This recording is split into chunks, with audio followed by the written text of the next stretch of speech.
Next अब देखते हैं rhythm, ventilatory rhythm. Respiration is regular irregular in rhythm. मतलब जो रेस्पिरेशन है वो हमेशा एक ही रिदम का नहीं रहता। कभी कभी ऐसा होता है कि नॉर्मल पेशेंट की भी रिदम चेंज होती रहती है। कभी वो डीप ब्रीथ ले रहा है बीच में, that can be change the rate and depth of the respiration. Okay, determining breath pattern by observing the chest and abdominal movement. तो ये कोई और दूसरा पैरामीटर नहीं है, हम बस चेस्ट मूवमेंट और एब्डोमिन मूवमेंट से ही पता लगा सकते हैं कि किस तरह का ब्रीथ ले रहा है पेशेंट। ओके, नेक्स्ट चलते हैं। रेस्पिरेशन ब्रीथिंग कितनी तरह की है? दो तरह के, diaphragmatic and thoracic breathing. Diaphragmatic breathing मतलब कि जिसमें डायफ्राम जो है वो कॉन्ट्रैक्ट और रिलैक्स हो रहा है, उसे हम डायफ्रामेटिक ब्रीथिंग कहेंगे।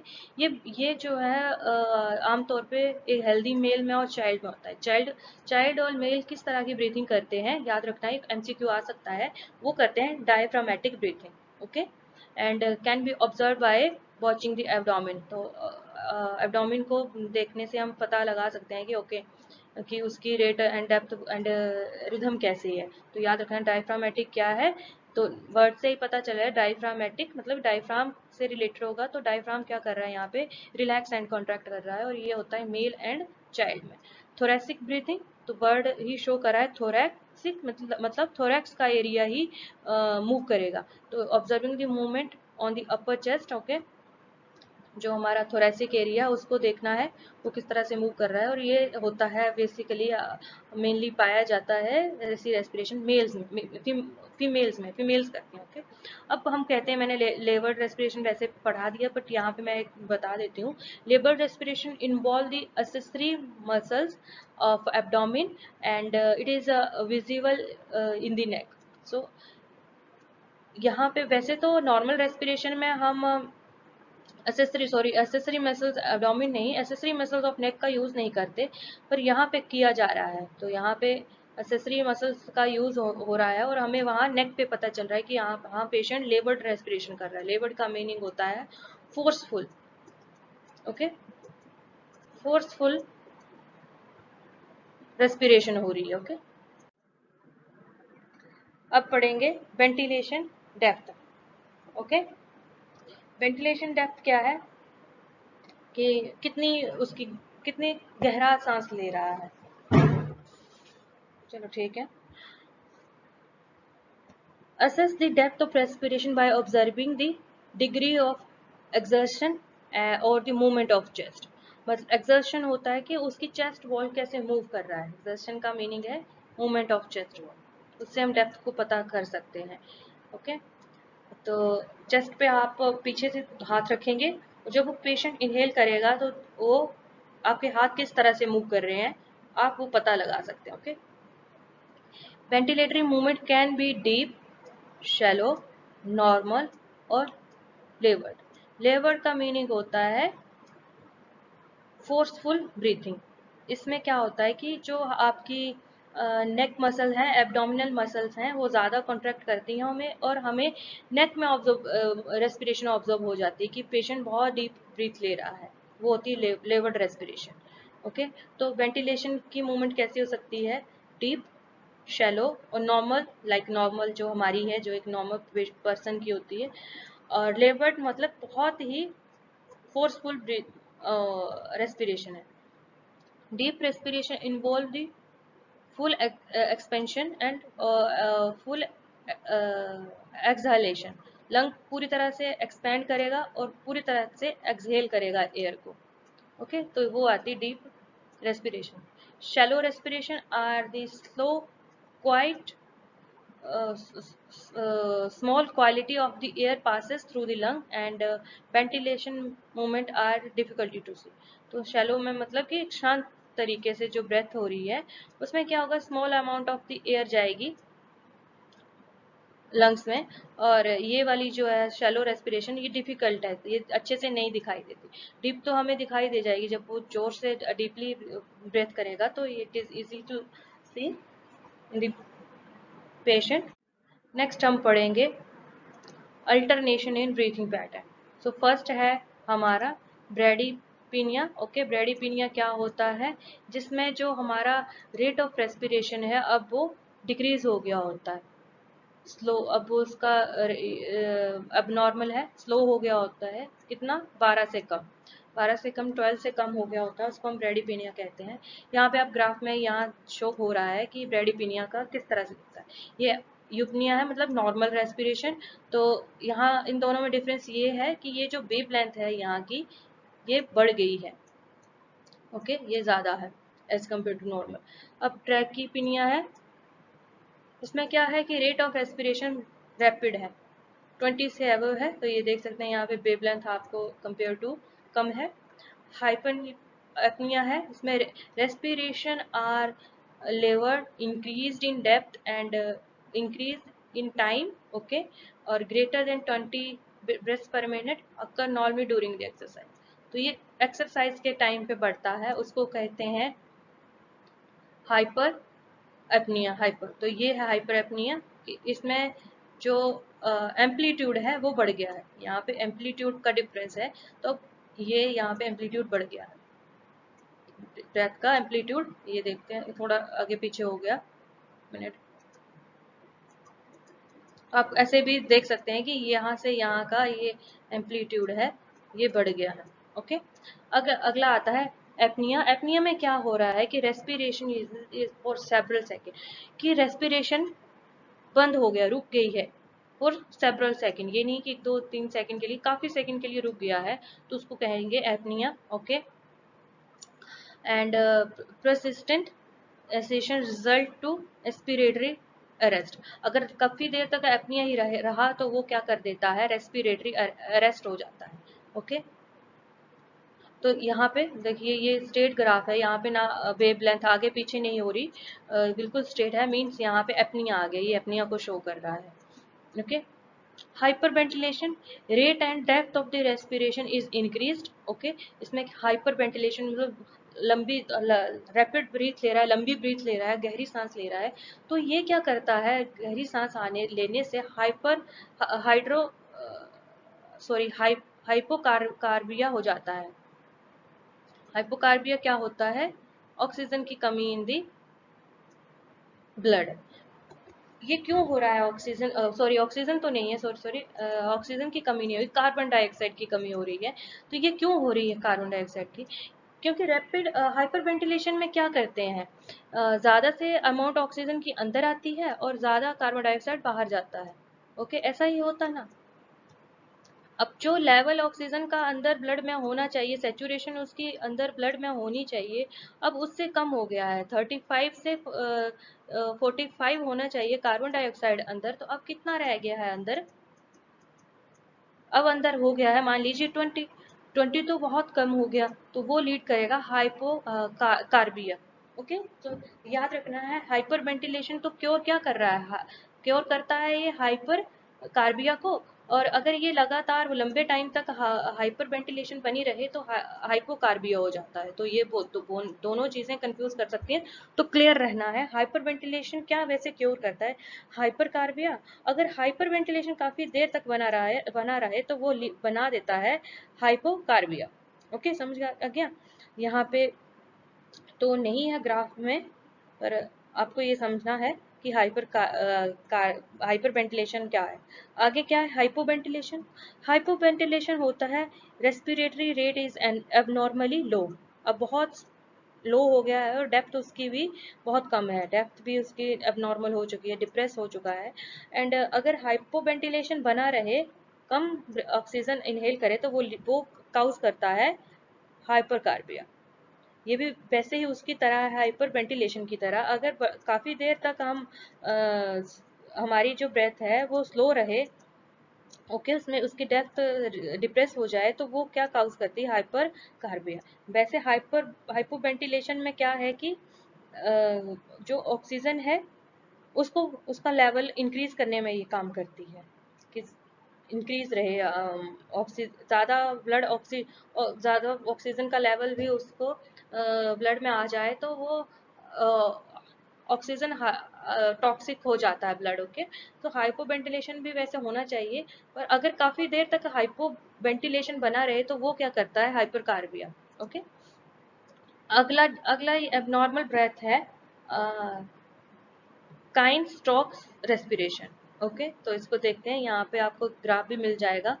ओके, तो respiratory rate and depth are irregular characterized by alternating period of apnea। Okay, इसमें क्या है कि रेस्पिरेटरी रेट इरेगुलर है, डेप्थ भी इरेगुलर है, जैसे नॉर्मल नहीं रहेगी, चेंज होता रहेगा। और उसके बाद क्या आएगा, एपनिया, और उसके बाद क्या बनेगा, hyperventilation. And respiratory cycle begin with slow shallow breath and that generally increase the abnormal rate of rate and depth of the respiration। The pattern reverse, इसका पैटर्न भी रिवर्स हो सकता है, breathing slow and become shallow. Okay, and climactically last में क्या आएगा, and with the apnoea before respiration is resume. तो आपको मैं इसका सीधा सा बताती हूँ कि इसमें तो क्या हो रहा है, रेस्पिरेशन जो भी अल्टरनेशन है उसमें rate and depth he irregular हो रहा है, तो ये यहाँ पे भी इरेगुलर हो रहा है रेट एंड डेप्थ। तो इसको कैसे याद रखेंगे कि क्या हो रहा है, सबसे पहले यहाँ पे एपनिया भी आता है, ये है एपनिया, जो स्टेट ग्राफ शो कर रहा है ये एपनिया है। ओके, मैं इरेज कर देती हूँ। ओके, सो रेस्पिरेशन इज, यहाँ पे इन्होंने लिखा है कि respiration is begin with slow and shallow breath. तो यहाँ पे आप ग्राफ में दे सकते हैं कि ये जो ग्राफ है ये पहले इसका एम्पलीट्यूड कम है, स्लो है, शैलो है, तो ये शो कर रहा है, ये एम्पलीट्यूड जो कम है ये शो कर रहा है कि रेस्पिरेशन स्लो एंड शैलो हुई। फिर उसके बाद उसका वेंटिले सॉरी एम्पलीट्यूड बढ़ा है, मीन्स अब जो रेस्पिरेशन है उसमें क्या हुआ, हाइपर वेंटिलेशन, ये हाइपर वेंटिलेशन को शो कर रहा है, इसका एम्पलीट्यूड अब बढ़ा है। ओके, फिर क्या हुआ, फिर रेस्पिरेशन स्लो एंड शैलो हुई, और उसके बाद एपनिया आया, एपनिया आया, फिर रेस्पिरेशन रिज्यूम हुई, फिर स्लो हुआ, स्लो एंड शैलो रेस्पिरेशन, फिर हाइपर वेंटिलेशन, फिर slow and shallow respiration, apnoea आया, फिर रिज्यूम हुई रेस्पिरेशन। तो ये ग्राफ होता है काइन स्ट्रोक का। तो याद रखना है, काइन स्ट्रोक में क्या आता है, हाइपर वेंटिलेशन भी होता है, एपनिया भी होता है, और स्लो और शैलो रेस्पिरेशन आती है। अब हम नेक्स्ट पढ़ेंगे Kuss Kussmaul Kussmaul. Okay, this is pronounce as Kussmaul respiration.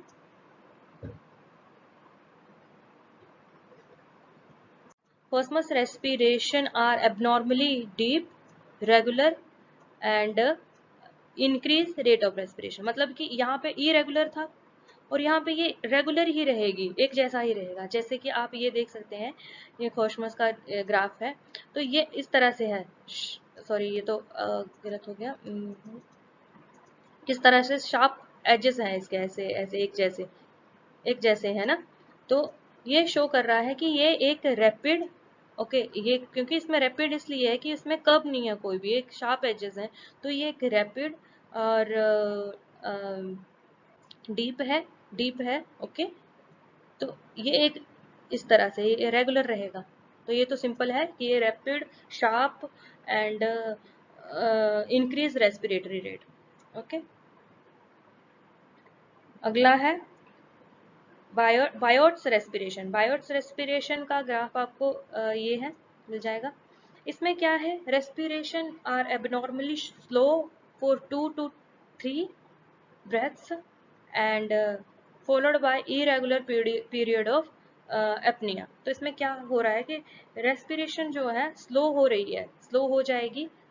Okay, and for 2 to 3 breaths, and उसके बाद फिर क्या होगा, एपनिया आएगा। तो पहले तो सही था कि नॉर्मल ब्रेथ थी, फिर ये स्लो हो गई, फिर थोड़ा सा हुआ, फिर स्लो हो गई, फिर हुआ, स्लो हो गई 1-2 ब्रीथ के लिए, फिर उसके बाद एपनिया आ गया। तो इन दोनों में डिफरेंस ये है कि इसका क्या है, एक शैलो ब्रीथ रहेगी और सिर्फ शैलो ही ब्रीथ रहेगी यहाँ पे, और यहाँ पे एक हाइपर वेंटिलेशन आ रहा है। एपनिया तो दोनों में ही आ रहा है, पर यहाँ पे क्या है, हाइपर वेंटिलेशन, दोनों में डिफरेंस है और कोई डिफरेंस नहीं है। यहाँ पे स्लो और क्या है, एपनिया है, स्लो रहेगी 2 या 3 ब्रीथ के लिए, जैसे यहाँ पे 2 या 3 के लिए ब्रीथ के लिए स्लो रहा, फिर एपनिया आ गया, फिर स्लो रहा, फिर एपनिया आ गया। ओके, तो ये शैलो ब्रेथ है। यहाँ पे एम्पलीट्यूड बहुत कम है, मतलब बहुत धीमे धीमे सांस आ रही है, और ये शैलो है। जो हमने सिर्फ पढ़ी हैं उन्हीं के बारे में बताऊंगी। और सिंगिंग रेस्पिरेशन क्या है, ये एक नॉर्मल रेस्पिरेशन है, ये नॉर्मल रेट से और रिदम चला था, बीच में एक लॉन्ग ब्रेथ आई, फिर एक्सहेल कर दिया उसको, पूरी long breath inhale and exhale हुआ, फुल इनहेल एक्सहेल, फिर एक नॉर्मल ब्रेथ चल पड़ी। तो ये होता है सिंगिंग। तो ये सही है, क्योंकि इसके होने से हमारी जो एल्वोलाई है वो उनका साइज इंक्रीज होता रहता है बीच बीच में, और हम ज़्यादा से एयर हमारी अंदर आ जाती है। तो लंग्स एक्सपेंशन के लिए भी ये वाली ब्रेथ, ये वाली जो ब्रेथ है सिंगिंग, ये सही है, ये कोई एबनॉर्मल नहीं है, ये नॉर्मल पर्सन में होता ही है। अब पढ़ेंगे assessment of diffusion and perfusion. Okay, कि हम कैसे असेस कर सकते हैं कि अब पेशेंट के का ब्लड अच्छे से, पेशेंट के ब्लड में अच्छे से ऑक्सीजन डिफ्यूजन हो रही है और परफ्यूजन हो रही है। ओके, तो evaluation the respiratory process of diffusion and perfusion by measuring the oxygen saturation in the blood. तो ब्लड में ऑक्सीजन सैचुरेशन को चेक करेंगे, उससे हम पता कर सकते हैं कि डिफ्यूजन प्रॉपर हो रहा है, ब्लड में प्रॉपर अमाउंट ऑफ ऑक्सीजन है। The percentage of haemoglobin that bound with the oxygen in the artery is a percentage of saturation of hemoglobin। तो कहने का मतलब ये है कि जो हीमोग्लोबिन है, जो वो कितना अमाउंट ऑफ ऑक्सीजन को बाइंड कर रहा है, ओके, वो काउंट करता है, वो मेजर करता है सैचुरेशन ऑफ ब्लड। ओके, तो यहाँ ये जो है SaO ऑक्सीजन 2, ये है saturation of oxygen in the arterial blood। Okay, so ये है A मीन्स आर्ट्रियल ब्लड में कितनी ऑक्सीजन है। ओके, तो आर्ट्रियल ब्लड में कितना होना चाहिए, 19 टू 95 टू 100, ये वाला सेचुरेशन होना चाहिए एक हेल्दी पर्सन के आर्ट्रियल ब्लड में। और ये पता चल गया कि सेचुरेशन क्या है, the amount of oxygen is attached with the haemoglobin. Okay, and कौन सा हीमोग्लोबिन है, आर्ट्रियल ब्लड का ले रहे हैं। Saturation of venous blood, venous blood में ऑक्सीजन की सैचुरेशन कम होती है as compare to arterial blood, क्योंकि वीनस ब्लड में हाई कंसंट्रेशन होगी कार्बन डाइऑक्साइड की, सो इसकी सैचुरेशन कम होगी, सो दैट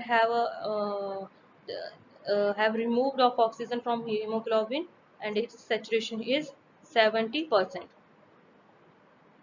अब हम सीखेंगे how to measure this arterial oxygen saturation. So blood saturation को हम कैसे मेजर कर सकते हैं, so we have a device that is known as a pulse oximeter that indirectly measure the oxygen saturation in the blood, and pulse oximeter have a probe that have a light emitting diodes that connected to the cable to the oximeter। तो basically जो हमारा pulse oximeter है, तो आपको पता है pulse oximeter इस तरह से होता है। ओके, तो यहाँ पे हम ऐसे कह सकते हैं कि यहाँ से ऐसे भी ऐसे इस तरह का शेप है, और यहाँ पे केबल सी होती है और ये एक डिवाइस होता है, उसके साथ वो कनेक्ट होता है। ओके, ऐसे करके। तो ये जो प्रोब है, इसको हम प्रोब कहते हैं। यहाँ पे क्या है, लाइट एमिटिंग डायोड है। सो जो ये लाइट एमिटिंग डायोड है, ये दो टाइप्स की वेव्स को एमिट्स करता है। एक करता है रेड लाइट को, और एक करता है इंफ्रा रेड लाइट को, इंफ्रारेड को करता है। तो जो रेड लाइट है उसकी वेवलेंथ होती है 660 नैनोमीटर। 660 नैनोमीटर जो है आपको पता ही है कि वो उसकी वेवलेंथ है, याद रखना है, ये भी ज़रूरी है। और इंफ्रारेड की होती है 940 नैनोमीटर। कितनी होती है, तो ये अच्छे से नहीं लिखा, मैं ऐसे बोल के आपको बता देती हूँ कि जो रेड लाइट होती है, ओके, तो उसकी होती है 660 नैनोमीटर, और जो इंफ्रारेड होती है उसकी होती है 940 nanometer. Okay, and this light emitting meets the light, and oxygenated blood and deoxygenated blood absorb this light differently. So जो हमारा oxygenated blood होता है वो ज़्यादा जो है infrared को absorb करता है. So oxygenated blood absorb the infrared radiations, and deoxygenated blood absorb the red lights. Okay, more amount में उसको absorb करता है.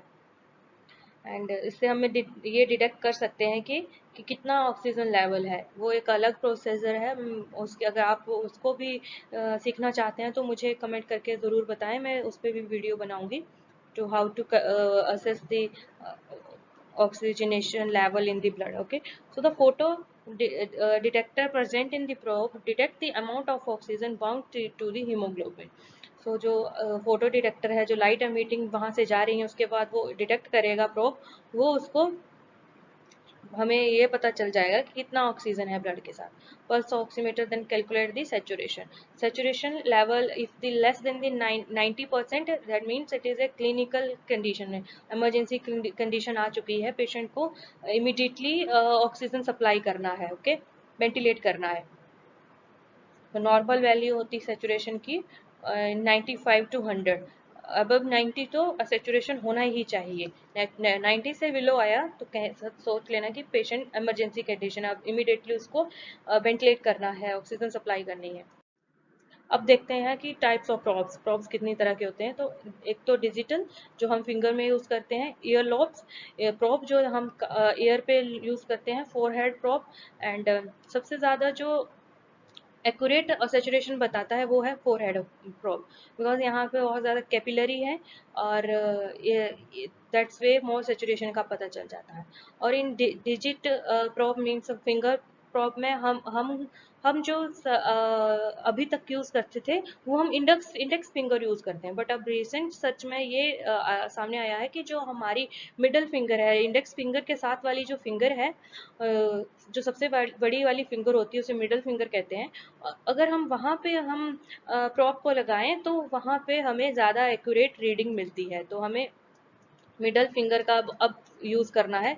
ये रिसेंट सर्च से पता चला है. रिसेंट सर्च ने बताया कि जो हमारी मिडल फिंगर है वहां पे अब प्रॉप रखेंगे, आप लगाएंगे तो ज्यादा एक्यूरेट होगा.